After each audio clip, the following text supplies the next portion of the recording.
audio, or you can even watch back. Giving players all the props, or put them on blast. We don't give no hot takes, only talk facts. We're giving all our devotion, riding high on this wave of emotion. Going all out, yeah, cause this is our time.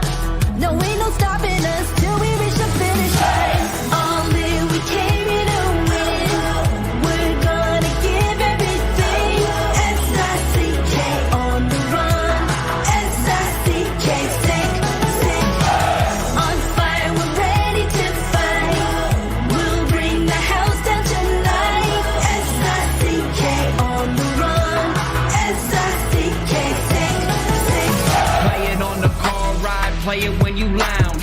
X and O, you know that we can hold it down. Shout out to my man Sammy, got it off the ground. And to all the listeners tuned in right now, got debates, analysis, and speculation. This is sports talk for the new generation. You know where to find us, got a reputation. Sick podcast, your #1 sports destination. We're giving all our devotion, riding high on this wave of emotion. Going all out, yeah, cause this is our time. No, ain't no stopping us till we reach the finish line. All in, we came here to win. We're gonna give everything. S-I-C-K on the run. S-I-C-K, sick. On fire, we're ready to fight. We'll bring the house down tonight. S-I-C-K on the run. S-I-C-K, sick. S-I-C-K, it's the sickest podcast. Tune in for the audio, or you can even watch back. Giving players all the props, or put them on blast. We don't give no hot takes, only talk back. S-I-C-K, S-I-C-K, S-I-C-K, S-I-C-K, S-I-C-K, S-I-C-K, S-I-C-K. All in, we came here to win. We're gonna give everything. S-I-C-K on the run. S-I-C-K, sick. S-I-C-K, it's the sickest podcast. Tune in for the audio, or you can even watch back. Giving players all the props, or put them on blast. We don't give no hot takes, only talk facts. We're giving all our devotion, riding high on this wave of emotion.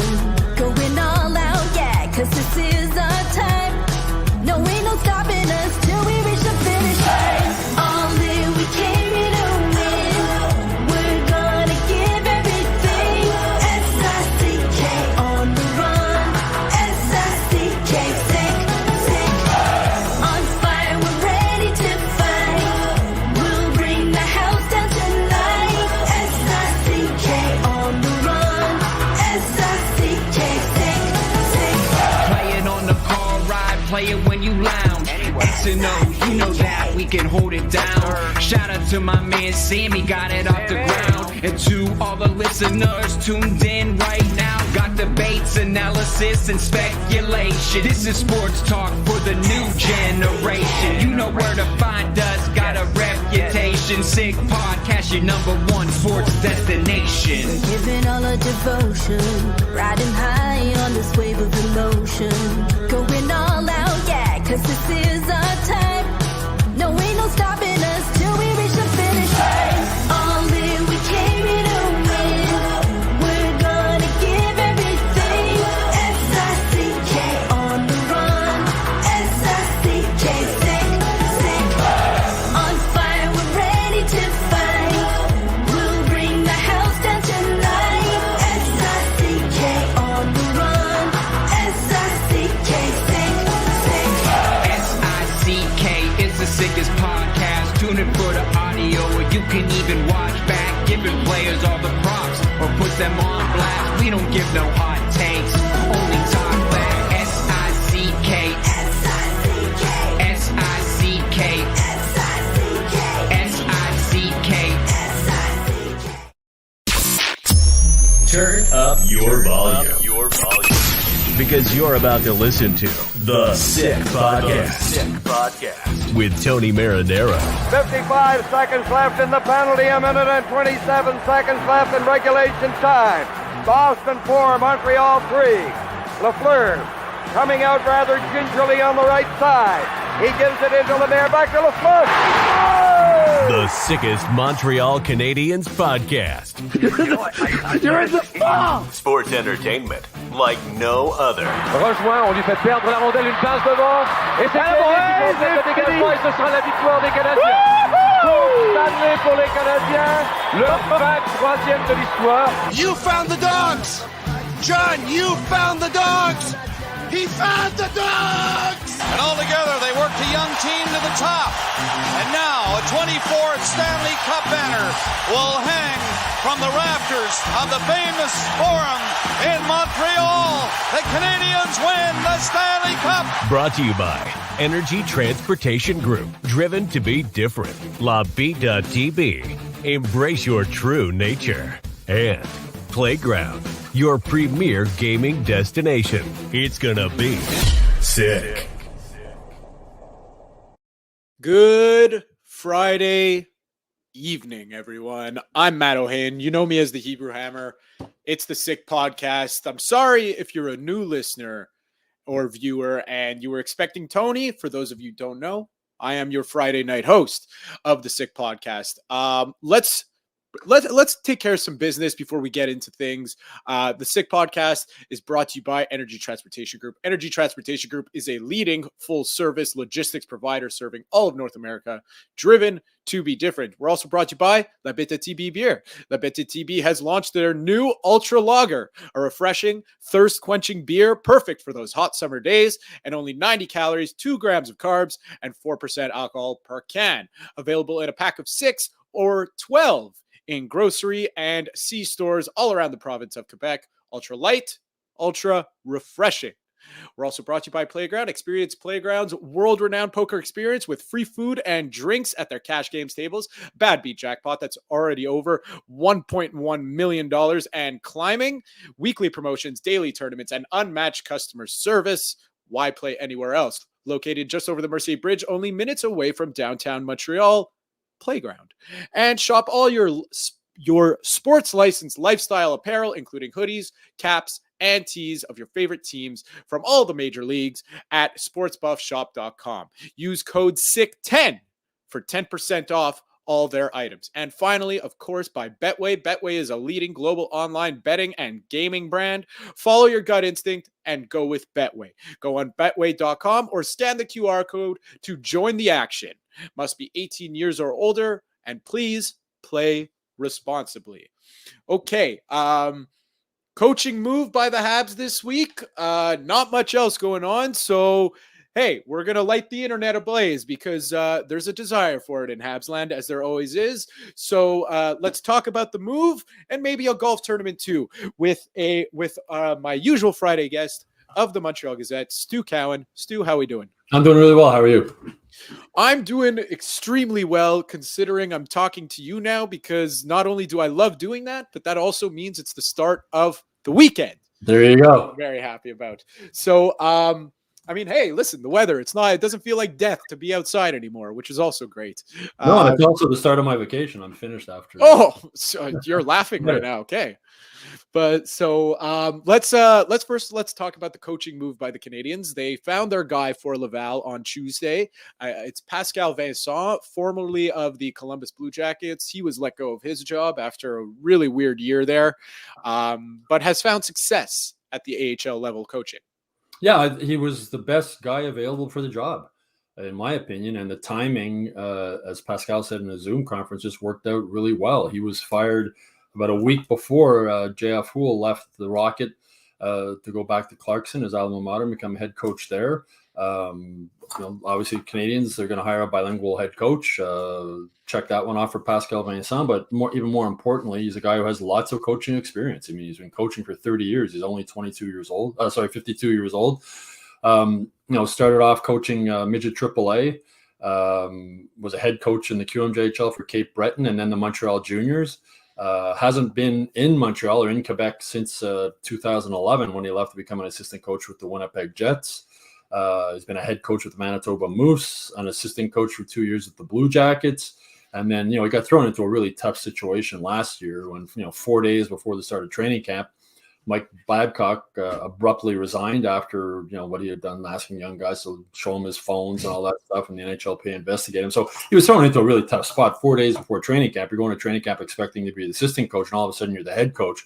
Not an easy situation to go into. He admitted during the Zoom conference he made some mistakes last season. He was criticized by some people who cover the Blue Jackets in the way he handled some of the young players.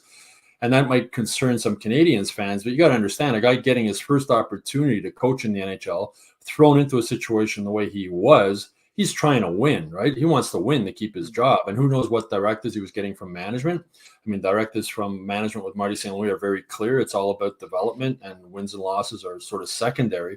But for Pascal Vincent, if you're trying to win games, you're not going to play your kids a lot. That's just not any NHL coach, any coach at any level, basically, unless it's a superstar player, a number one draft pick or something like that. So I think, as I said, I think Vincent was the best guy available for the job. Very happy to be coming back to Quebec. He said he grew up 10 minutes from Place Belle in Laval. And he has experience, as I said, tons of experience both in the NHL and the AHL, used to dealing with young players. So I think it was a really smart hire by the Canadians. And again, the timing worked out really well for both him and for the Canadians. I have to agree with you that it is a very smart hire, and I think it was, because it's a very good sign when the first name that comes up, when a coaching opening happens, and two names popped up right away off the top of people's heads. No even connections right off the bat. It was Guy Boucher and Pascal Vincent. Yep. It's a very good sign when you get one of them. Yeah, and Guy Boucher has been here before. I mean, he's been and gone through it before. He would have a history with Marty St. Louis and Vinny Lecavalier from his time in Tampa. I don't know whether that was good or bad, but again, those were the top two candidates, and Pascal Vincent would have definitely been at the top of my list. And listen, for those Canadian, I don't really think anyone's really upset about this hire, but I equate Pascal Vincent's situation in Columbus this year very much so with how Dominic Ducharme was when he kind of took over as head coach here. He wasn't playing Dominic Ducharme wasn't playing the kids a lot, namely Cole Caulfield, who was struggling under him, but he didn't trust him yet, and he was expected to win right away. So that's Marty St. Louis. One of the reasons he's been so good with the kids because he's been allowed to be so good with the kids. He's been given, as I said, right from Jeff Molson. When Jeff Molson decided he was going to start this rebuild and he hired Jeff Gorton, it was all about development, and that's what it is. So Pascal Vincent, as I said, he's a guy who's developed players in the Quebec Junior League. He's developed players in the AHL. He's dealt with NHL players. He's got all he checks all the boxes. And you'll have some Canadians fans upset. Oh, why do they have to hire a bilingual coach? Why? That's life with the Canadians. That's business. They're never going to hire a coach for Laval or Montreal, I don't think, who doesn't speak both languages. Jeff Molson's been very clear about that. You can understand the reasons why. And there's lots of good coaches out there who are bilingual. It's not like you can't get somebody but again, Pascal Vincent checks off all the boxes, and that's one of them. Yeah. And, again, just for people thinking, this guy, he couldn't do anything. Look at the Blue Jackets. I mean, like we said, they were expected to win, believe it or not, the Blue Jackets. You don't hire Mike Babcock and say, hey, Babs, you're going to, we're going to be ready in 5 years from now. No. That's not and like, what a mess to go in. I mean, Columbus has just been a mess for the last couple of years, just hiring Babcock in the first place with all the baggage that he came with. He never mind, didn't coach a game. He never ran a practice before they got rid of him. And Vincent got that job because he was the guy who was there. He wasn't expecting to be head coach when they hired Mike Babcock. I wrote a column when the Canadians hired Dominic Ducharme. He was hired to replace Claude Julien eventually. And in some ways, Pascal Vincent has been hired to replace Marty St. Louis eventually. If for whatever reason things go off the rails and things start falling apart, the Canadians have a replacement now with NHL experience.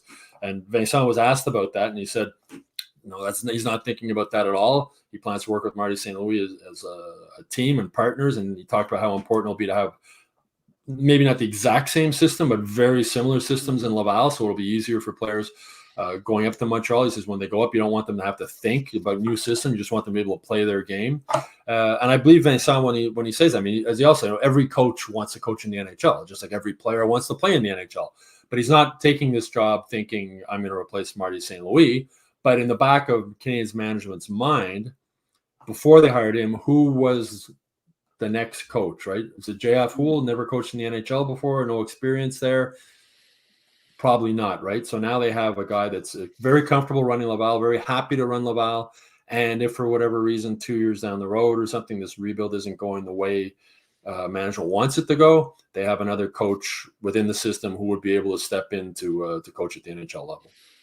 Well, and the thing is, from Vincent's side, is he's obviously, you don't take a job thinking, oh, this is a means to an end. I'm going to be the Habs head coach. Yeah. You know, does he want to be the head coach of the Canadiens? Probably. But you could say the same. Does he want to be the head coach of the Boston Bruins? Well, probably too. Exactly. So if he runs a good program in Laval, the opportunities will come, and the Canadiens brass aren't going to step in the way of a guy progressing. No, they won't step in the way of a guy getting a hiring to go up. I mean, they would step in the way if he was being hired to coach another AHL team. But if he gets offered a head coaching job with the NHL, I can't see the Canadiens standing in his way. The same way they didn't stand in the way of J.F. Houle when he got the offer for Clarkson, which was a dream job for him. His alma mater, there's a ton of job security there. The pay's probably better than what he was getting in Laval too. NCAA Division I coaches are paid quite well. They have a lot of benefits. Their kids can go to the school either for free or very cheap if they decide to do that. So it was a good move for J.F. Houle, and the Canadiens didn't stand in his way, and I don't see them standing in the way of Pascal Vincent if and when another NHL job opens up. And as I say, I believe Vincent, he's not coming here looking at Marty St. Louis going, I'm after your job. But if he does a really good job in Laval and does well, other NHL teams will come calling. I mean, he got fired sort of late, and after the season was over. Not a lot of jobs open right now in the NHL, and Laval was the perfect fit for him. So he jumped at it, and the Canadiens were very, very happy that he was available. I'd say it's just coincidence, right? One guy gets fired, the other guy leaves. They weren't sort of expecting J.F. Houle to leave, obviously, because they had signed them to a 3-year contract extension. They hadn't expected the coaching change in Clarkson. So everything's just sort of right place at the right time for a lot of people, and it worked out well for J.F. Houle, and it's worked out well for Pascal Vincent also. How often does that happen, that it's a happy ending for everyone in hockey, which is, I mean, listen, the Canadiens got exactly what they wanted, and frankly, it's exactly what they needed, because I think they needed a very experienced coach. Yeah, and no knock on J.F. Houle, who did a really good job in Laval under trying circumstances with all the injuries with the Canadiens and his best players getting called up all the time. He did a good job. I mean, Pascal Vincent was an upgrade in coaching just from the experience standpoint. J.F. Houle's never coached in the NHL as an assistant or a head coach, and Pascal Vincent has done both of those things. And there you go. So the Canadiens, hey, listen, now it's your first week of vacation, and with this move, Kent Hughes can get one step closer to his vacation. Yeah, I wonder what Kent Hughes is doing. I mean, I imagine he's got a place, I believe, in Rhode Island or somewhere, and he's probably maybe playing some golf, but I'm sure the phone is never out of his pocket or out of his hand. And I still, as we've said on previous podcasts, I'd be very surprised if he doesn't make another significant trade before the start of the season. Yeah. But there is, I'm in agreement with you, but there is that side of it that my brain goes, the longer this goes on and the longer this drags with there's no real noise in the NHL. Usually there's something. Now, granted, all the insiders are on vacation as well. Exactly. And, right now is when most guys, after the draft and free agency, the NHL more or less shuts down, right? I mean, that's why I'm taking vacation now. Like, I don't expect anything. I was pretty sure they were going to hire a coach in Laval sooner rather than later, because you just want to get that taken care of. So guys know he gets a chance to talk with some of the players and talk with people in the organization before training camp starts. I mean, I'm sure they would have loved to have had it done before the development camp, so he could have been there, but it didn't work out that way. But that's fine. The development camp was run very smoothly. But this is the time when most guys, I think the NHL sort of shuts down for a little while. It's a long season. I mean, it's a long season covering the Canadiens. And you got another month and a half, and we're going to be at the Canadiens golf tournament again. So But having said that, it wouldn't shock me either if, like, every time the Canadians Twitter sends something, I was like, oh, what did they do now? And most of the time it's just some promotion or something like that. But it wouldn't shock me if they make a trade within the next couple of weeks, but it'll probably be, I'm thinking, closer to as we get near the golf tournament. Remember the Max Pacioretty trade was announced the night before the golf tournament, right? Yeah. So I think once we get closer to the golf tournament, I think that's when we'll see, more likely to see some moves made by Ken Hughes, if indeed he makes them. And the other thing is, I do my weekly Habs mailbag on the Gazette website, and one of the questions this week was, what would be a successful season for Canadiens management next season? It's sort of hard to say because Jeff Gorton has said the P word, the playoffs, like they'd like to be in playoff contention and get there. But the other P word is patience. And Gorton and Hughes and Jeff Molson also, he's the guy who's losing money by this team not making the playoffs. They've been so patient since this rebuild started. So part of me wonders, he'd love to make a trade. He'd like to get another top six forward. He went after Jonathan Marchessault in free agency. That became very clear. They didn't want to give him the term that he wanted. That sort of fell through. So they want to add another top six forward, but they're not going to blow up their long range plan. So that's what they would prefer, but I don't think they would be horribly disappointed or really upset if they end up getting another top 8 or top 6 draft pick next year. Habs fans might not want to hear that, but I think with the patience, they're not gonna throw away prospects for nothing, right? It's got to be a guy they really want, and a guy they really think is going to fit into their system. So it's going to be interesting to see. I still think they're going to make a trade because I think management realizes, and I think Jeff Molson realizes, fans are going to start losing patience. I don't know if fans are going to accept 4 years in a row with a top 5 pick in the draft. And if you want to start seeing some results, I was talking about the 5-year plan. We're only heading into the 3rd full year of this rebuild, right? But I think fans want to have meaningful games, right, leading up to the playoffs. They want them to be out of the playoffs with 25 games left in the season. Well, that's the thing. And listen, I love young players, prospects. It's exciting just as much as the next guy. Yeah. But, it's funny because a picture made the rounds of the Twitter sphere, earlier in the week. And it was, I think it must have been 2021, right after the 2021 draft, because I think Cole Caulfield was on that list. And it just listed the top prospects of the Canadiens.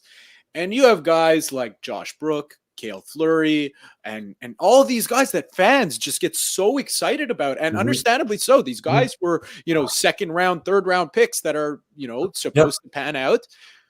Where are they now?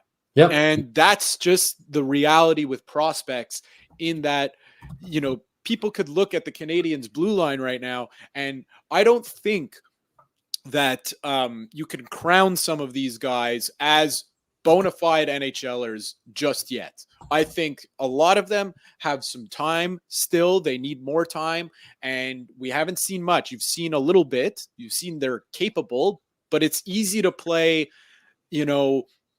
10 games and then get sent back down and play your best for those 10 games than to play 82 at a consistent level, night in, night out, and practice and all this stuff, every single night of the week. That's 2 different things. So I'm still weary on the cost, on the keep acquiring prospects, because frankly, look where that got Buffalo. Look where that got Anaheim. Got them nowhere.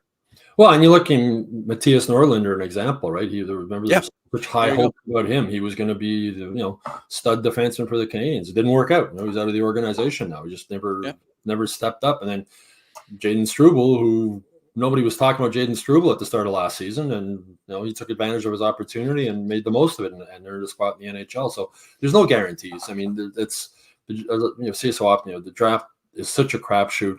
And Yaroslav Kroski had a great year last year. The second half, he really improved, and people are saying, look at that. They made the right move. They didn't take Shane Wright. Shane Wright's never going to be any good. Shane Wright's 20 years old. He had 22 goals last year in 59 games in the AHL. He might step in next season and score 30 goals in the NHL. You never know. So it's I think you need to wait at least 5 years of the draft pick to determine whether one guy was the right pick or the other guy wasn't. And it certainly looks like the Canadiens made a right pick with Juraj Slafkovsky from everything we saw last year, and that's why they gave him the big contract. But, you go through the draft, go on Hockey DB and look up the Canadiens draft picks over the years, and there's a lot of guys in there. Fans probably don't know who they are, or they're going to go like Northern. I remember that guy. There was all this talk about how good he was going to be, and he never made it. Well, that's it. Those guys are going to be on the one of my favorite. It's Matthias Norlinder is going to be, prime suspect number one for one of my favorite games that I play with my friends, which is whenever we're hanging out, not doing much, just having a couple beers, we're on someone's couch, just naming obscure NHLers and obscure Habs. He's Ulinen's another one, right? Number one for that. Ulinen's another one, right? Second round pick in 2018. All the hype about him coming up, and he just couldn't do it at the NHL level. And then, 2018 draft, when he was picked, the same year Jordan Harris is picked in the third round, and Jordan Harris has developed into a regular NHL player. It's trying to predict what any 18-year-old is going to be like as an adult in any field, not just sports, and especially sports, is so difficult. Nick Bobrov said at the draft, so we're not just in the job of predicting how talent will develop. You're also in the job of predicting how their bodies are going to physically develop and how that's going to move on. And I think that's one of the big reasons why they took Slafkovsky, is because he was already a man at 18 years old, and there was no doubt that he was going to be a big, strong kid and play in the NHL. And now he's learning how to use that body, and we see the results. But that's just the name of the game.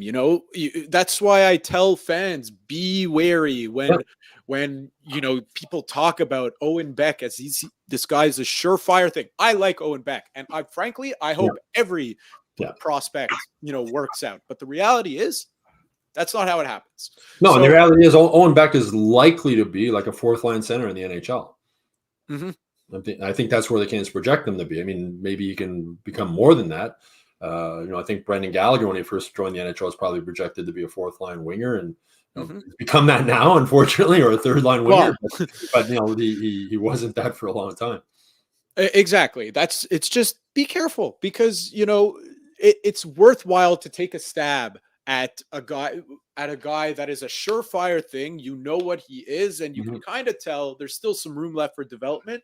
I'm just going to throw his name. It's not even a Trevor Zegras discussion, and it wasn't even supposed to be a lead-in, but Trevor Zegras is 22, 23. He's still got some development left to go, and you could see where he is right now versus a guy who's never stepped foot on NHL ice, and you're trying to project what he's going to be in his whole career. I mean, eventually you need the talent now, which is going to lead me to our next discussion point, which is, Stu, I know we said that the Canadiens are looking to make a trade, but where the hell are they going to get goals from this season? Where are they getting goals? That's why they need to make a trade. It's like, we know who the first line is, and as of now, the second line is Kirby Dach, Alex Newhook, and probably Joshua Roy. Who else are they going to put in there? And after that, your third line, you're looking at Josh Anderson and Brendan Gallagher and Dvorak, three guys combined making like $16 million. Hope that they can, hope that Josh Anderson can find his game again. Hope that Brendan Gallagher can play like he did the way he did at the end of last season. Hope Christian Dvorak can finally play like the player Mark Bergevin thought he was when he brought him here. And then your fourth line is, Jake Evans with Pizzetta and whoever, Raphael Harvey-Pinard. Where are the goals going to come from? The defense. Last year they finished fourth in the NHL in goals from defensemen, but they're just, that's why I think Kent Hughes, and he knows that. He spoke about that. They're not dummies. They know they need to get more offense. That's why they went after Jonathan Marsh or so. And if they don't get more offense, even if they do add another top 6 forward, it's going to be tough to make the playoffs, right? You're going to have a young defense. Sam Monto in his first season as you're the number one guy. I think he can handle it, but we still have to see him prove that. It's just they need offense. They need more goals. And Lane Hudson, talking about people being hyped up on prospects. A lot of people think Lane Hudson is going to step into the NHL and be exactly like he was in university. Well, hopefully for the Canadiens and their fans that does happen, but it's very unlikely, especially for a guy at his size. There's going to be growing pains adjusting to the new league where everything just moves quicker. On the bright side, he did look very comfortable the couple of games he played at the end of last season. And we saw why fans are excited about him, and rightfully so. There's no guarantee, though, that he can carry that over an 82-game schedule. Here's a kid who's been playing 36 games or whatever a year in the U.S. college ranks. But, that's their problem. It's been the Canadiens' biggest problem forever, right? You just don't have enough forwards who can score goals.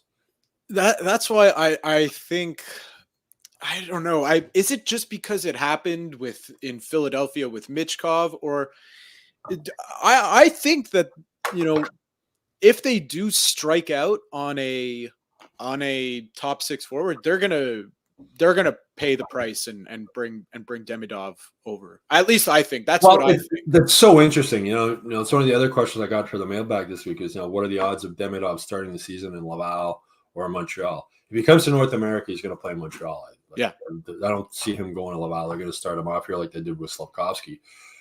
He has the 1-year contract left with St. Petersburg. You would expect him to play in the KHL. And, Kent Hughes said after the draft, if he plays in the KHL, great. It'd be great for his development. 1 year there will be fantastic. Then he comes over. If they send him to junior or whatever, another level in Russia, not so good. Then we'll need to, as Kent Hughes says, we'll need to look at our options. And obviously one of those options is to negotiate basically a buyout deal to bring him here early, like what the Flyers did with Michkov. And from St. Petersburg's standpoint, they're going to lose him next year for nothing, right? He's going to play out his contract and he's going to leave. So is he more valuable to them to have him 1 year on the ice and what he might produce, or is he more valuable to them just take money talks, right? Especially in Russia. Yeah. They just take the money, whatever, and then again, how much are the Canadiens willing to pay to get him over here a year early? I think probably best for his development probably would be another year in Russia. But if he's playing back in the junior league there, I don't think he has anything to prove at that level. Well, that's it. That seems like a waste of time at that point. That's like, then that's as Ken Hughes said, then we have to look at our options. So it's really hard to predict, but money talks. And as I mentioned, Michkov, they're either going to lose him for nothing or they're going to lose him for a lot of money. And from a business standpoint, it makes more sense to cash in on him. Well, that's it. That's from that standpoint. But I wonder how, Jeff Molson views it, because listen, I don't care who you are. Unless you're, Elon Musk, then you're in a different ballpark. Yeah. But if you're, Jeff Molson and, Kent Hughes comes up to you and says, "Hey, Jeff, would you mind writing a $3 million check out to cash for to Scott because we want to bring him?" Like, does Jeff Molson want to do that? How many Ivan Demidov sweaters are the Canadiens going to sell? But it's funny. I had that thought. He's going to make a calculation of how much money he's going to make. It's a business decision on his behalf too.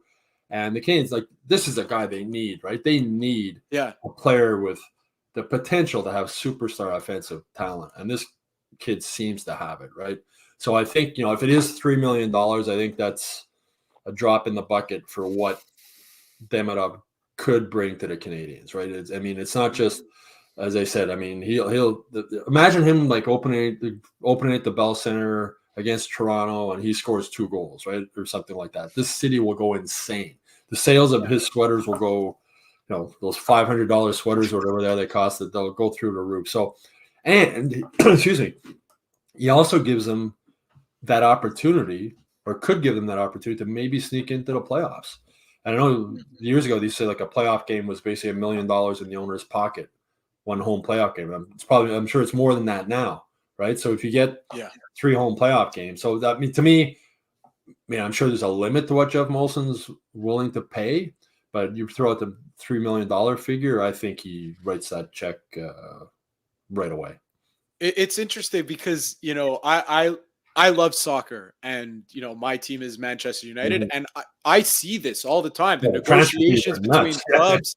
It was an interesting one that just happened because you had a player who was going to leave for free next year, but Manchester United offered them money this year, and it's how do you play that? Because you think about Jeff Molson, he's also saying, well, I could just wait a year and make that money anyways. Why do I have to spend $3 million? Exactly. But so if Kent Hughes makes a trade in the next couple of weeks and brings in another top 6 forward, the pressure to bring Demidov over a year earlier is a little less, right? Yeah. So you factor that into it also.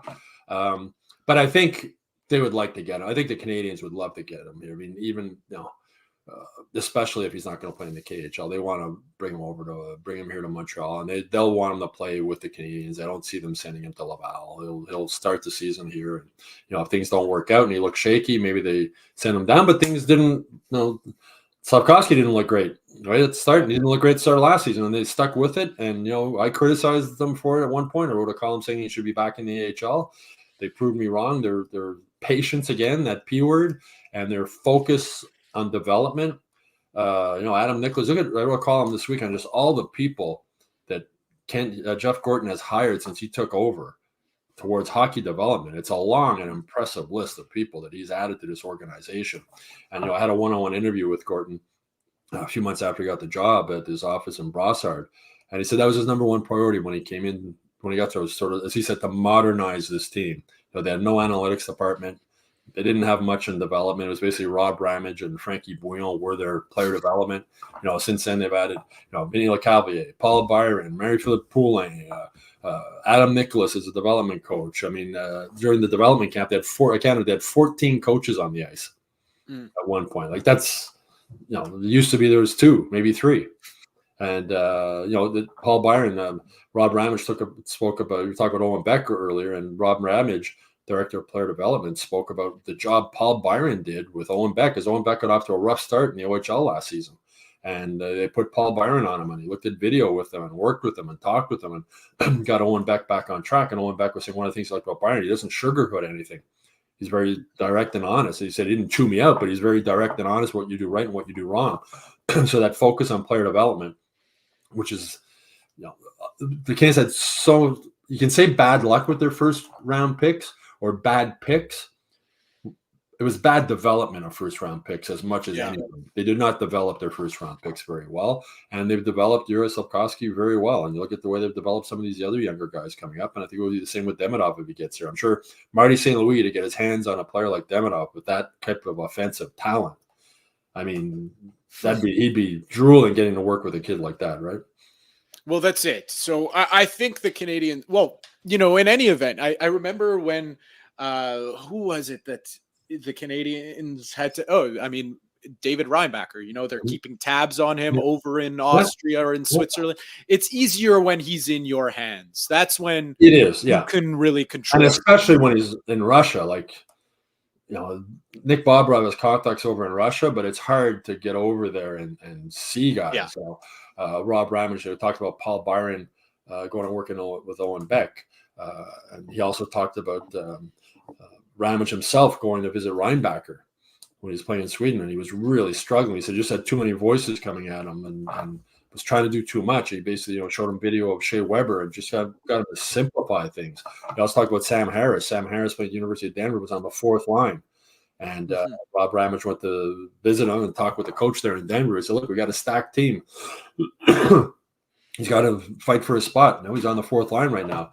And he worked his way up, and he ended the season with 14 goals. He had one streak. I think he had 5 goals in 5 games. So it's just a case of how the Canadians player development, the more people they have in the player development department, the more people they have to spread out and talk with guys, right? So it's and they're talking about the hiring of Pascal Vincent. We were talking about that earlier. The list of people who were part of that negotiations, Vinny LeCavalier spoke to him.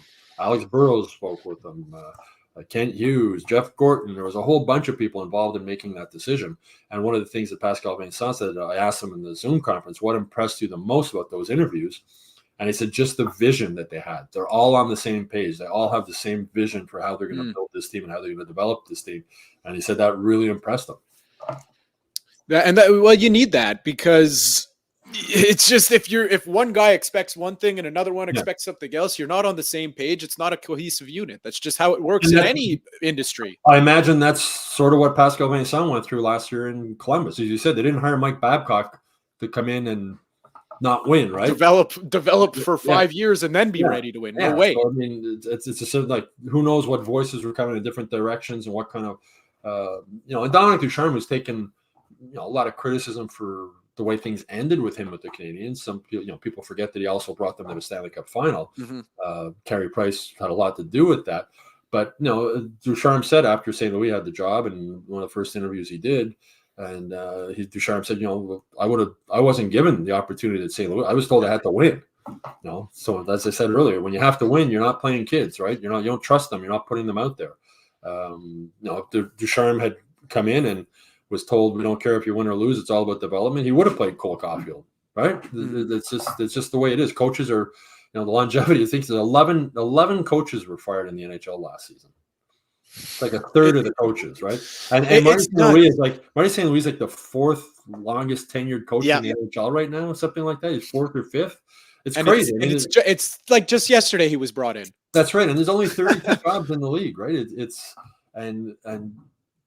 The biggest thing and the biggest reason I support what this rebuilding plan with the Canes is they do have a plan, and they are patient, and they're not rushing it, and we're starting to slowly see, just say with Slafkovsky and guys developing, and Jaden Struble developing, and Sam Montembeault himself, guys just developing, and younger guys getting better, and Arbor Jacki. The list goes on and on, but they're all, as Pascal Vincent said, they're all starting with Jeff Molson, who deserves credit for biting the bullet and saying, we got to rebuild this thing from the ground up again. We can't just keep living with this patching holes and just trying to get to the playoffs every year and anything can happen. He didn't want to do that anymore. And kudos to him because, as I said, he's losing money every year they're not in the playoffs. But although the value of the team keeps skyrocketing, so there's that the other factor of that. And also, but just to have everybody in this organization on the same page is huge. Just as a side note, because this just got me thinking, because I was at the Alouettes game last week, and it's so funny because I gave a call to my mom. I tell her, oh yeah, I'm going to the Alouettes game. She goes, are they any good? And I'm like, starting the season 5-0. Yeah. But it's funny because I had that thought that even last year with, it was CF Montreal that was doing really well at one point, or maybe it was 2 years ago. People equate how good Montreal sports teams with how the Habs are doing. It was just my mother's initial thought of, oh, the Habs suck, so the Alouettes must suck. That's just that's how much impact they have, the influence. The other thing is, people when CF Montreal or the Alouettes are struggling, people sort of forget about them, right? You don't go. People don't go, and they don't. When the Canadians struggle, like I've wondered this before, is there more interest in the Canadians when they're winning or when they're losing? Like angry fans are. And well, I'll tell you the this. beauty about the Canadians for Jeff Molson, the worst fans are fans who don't care anymore. And Canadian fans care, like, with their hearts, win or lose. They live and die with this team, so many people, which is why they're so popular, which is why on July 19th, we're talking hockey, right? So, I was just going to say, win or lose, how about nothing? How about nothing's going on and we're talking and there's things to talk about? Yeah, but it's also nice. I'm really happy to see that we're talking about, being on the same page in that. I'm old enough to remember when the Alouettes were almost on a par with the Canadians. Like, they were huge in the city back in the days, Sonny Wade and Moses Denson and all those guys. I remember going to games and it was great. And the Expos were there. The Expos were close too. It was like the Canadians and then it was like here. Now it's like the Canadians and it drops off. But, with Pierre Pelletot buying the Alouettes, the financial worries are gone. The guy with deep pockets. This is basically a toy for him, right? It's if he loses a couple of $1 million a year on the Alouettes, it's good probably for his business. He probably needs a business that he can get a tax write-off on. But he's also been really good in he bought the team and then you don't hear from him, right? He let the guys in the team. And Jeff Molson, and I'm positive this was not easy for Jeff Molson to sort of back off a bit. And from that, having his hands on the team. Because before they hired Jeff Gordon, he was basically the president of hockey operations, right? Mark Bergevin or whoever the GMs went through him. And I remember when I think it was Réjean Tremblay had a story in the Journal a few years ago that Vinny Damphousse might be named president of hockey operations. Jeff Molson had a press conference shooting it down, explaining why he was qualified to be the president of hockey operations. Boom, boom, boom, boom, boom. Things fell apart. Jeff Gordon comes in, and now Jeff Molson, we don't see or hear from him much anymore, right? He's not at the end of the year news conference. He's backed off and let the hockey people run the team. And Pelleto did the exact same thing. He came in, he bought the team, and had the guys run the team. They have money now. Danny Machosa has money to get players, and players aren't worried their checks are going to bounce right every 2 weeks. In the CFL, that can be a concern. And Montreal, when you look at some of the other cities around the CFL, it's pretty nice living in Montreal. I think I'd rather live in Montreal than live in Hamilton. No knock on Hamilton, or live in Saskatchewan. Although in Saskatchewan, the Rough Riders are as big. Oh yeah, that is they are the Canadians around Montreal. But I'm happy to see the Alouettes coming back and doing really well and starting to fill the Molson Stadium again. I think it's good for Montreal and it's good for sports in the city. It'll be nice. It'd be nice if Joey Saputo would maybe follow what Jeff Molson and Pelleto have done and be the owner and just back off and let soccer people run the team. But that's never going to happen. Oh man, you want to talk about an absolute tire fire, dumpster fire, mess, whatever idiom you want to use. You go look up CF Montreal in the dictionary, and that'll come. Yeah, well, I've joked. The Impact needs to hire a bodyguard for Joey Saputo to, after the game when they lose, he physically picks him up and carries him to his car and drives him home. So he can't go to the locker room. So he can't, fire a coach or go in the locker room screaming at guys or whatever. But again, owners, the best owners are those who write the checks, hire good people to run the operation, and let their people run things. And then if it doesn't work, you fire those people and you bring in new people. But it's like the head of any, I might have told a friend of mine who was sort of a senior executive in a pretty big company. And he said, if I'm doing my job properly, I don't do anything. I sit my feet up on my desk. If I've hired the right people and put the right people in the place and they're doing their job, I just sit back and watch them do their thing. Yeah.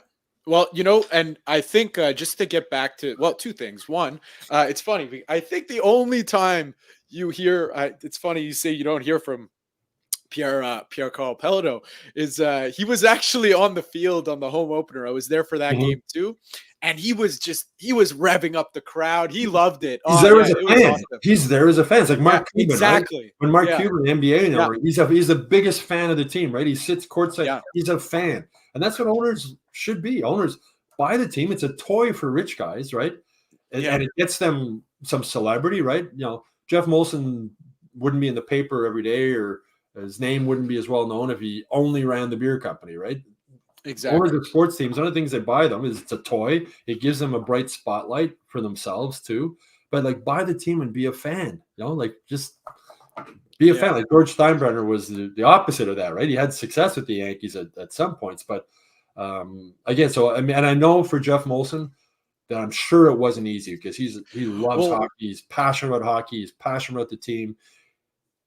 He's still the owner. Like Jeff Gordon isn't. We're talking about signing getting Demidov of a costume. Jeff Gordon isn't writing out that check without going to Jeff. Yeah, exactly. It's his money, right? It's his group's money. But but again, to me, owners should be the big fans and just watch the games and hire the right people and sit back and watch the value of the franchise go crazy like they do. I saw a video the other day. It was Mark Cuban, and it was one of the comedians. I can't remember his name interview. He asked him what he paid for the Dallas Mavericks. I think he said he paid $250 million, and now they're worth like $3.5 billion or something. Now, Jeff Molson paid $500 million Canadian for the Canadiens and the Bell Center. Now the team alone is worth $1.6 billion, I think, US.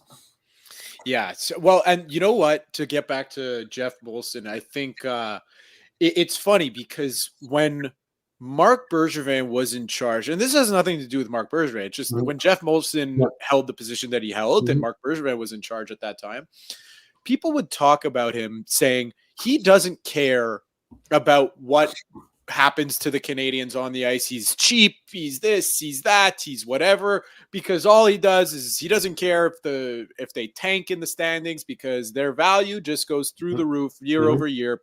Tickets get more expensive. Then he held that press conference after Marc Bergevin was fired, and I think that humanized him so much when he said the amount of respect level from the fans in this city, because we always say it, fans in this city, they're crazy, but they are smart. They Yes. know what's they know what's going on. They know how to. There's only so many, fan bases in the NHL that will clap for a blocked shot. Mhm. So they know what's going on. And when he said, "I knew it was a flawed team," that just everyone's respect for him probably went through the roof. But he was between a rock and a hard place. So kudos to Jeff Molson for taking those steps. Well, it was a big now step we're seeing the towards fruits of the labor. It was a big step towards this franchise becoming much more honest and open with fans and media members. I mean, Kent Hughes is incredibly honest with the media. And Marty St. Louis is also. They can't tell us everything, obviously. They want to keep secrets. They kept the secret of drafting Demidov pretty hidden, right? I mean, the guy they wanted all along. You didn't know that leading up to it, right? They covered that up pretty well. So you can't tell people everything. But people spend a lot of money. Like, I have a friend of mine who has season tickets, and they cost him a fortune, right? And he said it's not just he buys them for his business. It's not just the tickets to the game. You take your client for dinner before the game. You go to the game. You have a couple of beers. The beers are what, $16, $17 a beer now. Yeah. Maybe a guy wants to go out after the game, the Chez Paré or something. It's like it becomes an expensive night. They spend a lot of money, and I think the season ticket holders, and even the fans who maybe who can't afford to go to the Bell. So that's the vast majority of fans, right? But they buy the sweaters and they watch the games on TV and drive up the ratings, and they care about this team and they love this team, and they deserve to be spoken to honestly about what the plans are for this franchise. And again, I commend Jeff Molson for starting the rebuild, which this team really needed, for the people he put in place since then, and just for the honesty they've had and the respect that they treat people with, from players, the media. It's been night and day since this rebuild was launched and Jeff Gorton came in and was hired. And I think looking back now, I think a lot of Canadiens fans maybe didn't know a lot about him at the time. You knew he had been GM of the Rangers and you knew a little bit of that, but he's a class act, and I think he's done a really good job of doing what he said his goal was, which was to modernize this franchise. And he's done that. And as I said, we're only going in third full season of this rebuild, and they've done a lot of good things so far. And I think they've got another couple of, as I said, after 5 full years of this rebuild, I think then we can say, okay, this really did work, or this didn't work, or they made mistakes here and there. Time will tell, but solid plan, good people in place, smart people in place, and an owner who was willing to bite the bullet and step back and put people in place and let them do their job. What's crazy is that we've said it. You've said it on this edition of the podcast, this episode. Fans, they might lose patience after 4 losing seasons, and that's fair or unfair to Kent Hughes, because this is something to keep into perspective. Also, he's only going to be heading into his 3rd full season as general manager of the team, and to just see. It's hard to say they've made strides, because the results, frankly, they speak for themselves, and that's all you could go off of. Yeah. But they, as an organization, they've made strides, so that's a good thing. Now it's time to bring it back full circle. It's time for them to start bringing those results on the ice, which it just leads me to believe this trade has to happen, whatever it may be. Because there has to be a kick at the can. That you can't just, this is what we're going in with. I don't care. You can't be the Buffalo Sabres. The Canadiens can't be the the Buffalo Sabres, where you don't make the playoffs for 12 years, despite all the top draft picks and everything else. And we talk about how open and honest they are. I don't care how open and honest you are. What your reasons are for going into the season with the roster that you have. It can't be. You cannot do it, frankly. So I don't know. It feels like something's going to happen, whether it be top 6 forward, whether it be Demidov, maybe even both. That would be, you really want to light the city on fire. Well, do both of those things. Imagine Imagine they bring over Demidov and they make a trade to bring in another top 6 forward. Now, fans are really going to be excited going into next season. And it wouldn't shock me if that happened. I mean, it wouldn't shock me if that happened. But again, just with the patience they've had, I wouldn't be surprised if it doesn't happen. I think Canadiens fans would be disappointed. I'd be disappointed in a way also. It's more fun covering a winning hockey team. It's more fun covering a team where the games mean something. So it's going to be interesting to see. It's going to be interesting to see what goes on over the next couple of months. And like you said, Stu, you gave me a PTSD flashback when you said we're only a month and a half away from the golf tournament. It's true that we're midway. We're in the 3rd week of July. It's crazy. Time is flying. The summer's flying. But hey, we got there's a lot. It's funny because in this city you could complain about a lot of things. The main complaint, other than how the Canadiens are doing in the middle of January, is probably middle of February weather and middle of July weather. Wow. Whoa. How about this? How about a way to end this week? This as a runner, this is like my dream. I'm planning a run tomorrow morning. I'm giddy that it's going to be 18 and sunny. Oh my God, we're not in the 20s. It doesn't feel like 45 degrees outside. Stu, enjoy your vacation and get some rounds in you. I'm planning to actually, and before we go up, kudos to Chris Nyland for I don't know if you read the column I wrote earlier this week on that golf tournament that he got involved with for the Liam Foundation, which is a fantastic cause.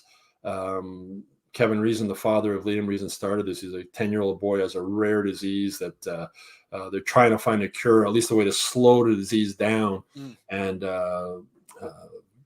Chris met the father at a Canadiens alumni event, and he told Chris about the story about his son, and it touched Chris's heart, and he organized this tournament, and he brought in all kinds of Canadiens alumni. He said Chris Chelios even showed up, and as Knuckles told me, he says Chelly hates golf, but he still showed up to play, which reminded me of Guy Lafleur, because Guy Lafleur hated golf also, was not a golf fan. But they ended up, they raised $140,000 for what was a really good cause.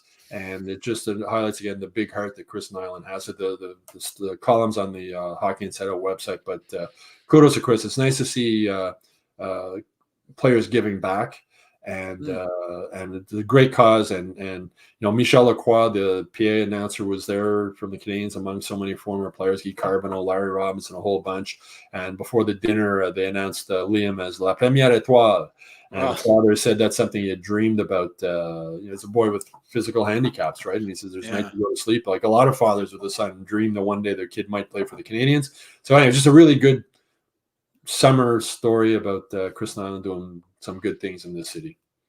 Chris Nyland doing good things in Montreal. Yes. Death and taxes as well. Yes. These things, I love Knuckles, from just a quick story. I remember my first day as an intern, maybe it was an intern, or maybe it was my first day working with him at TSN 690.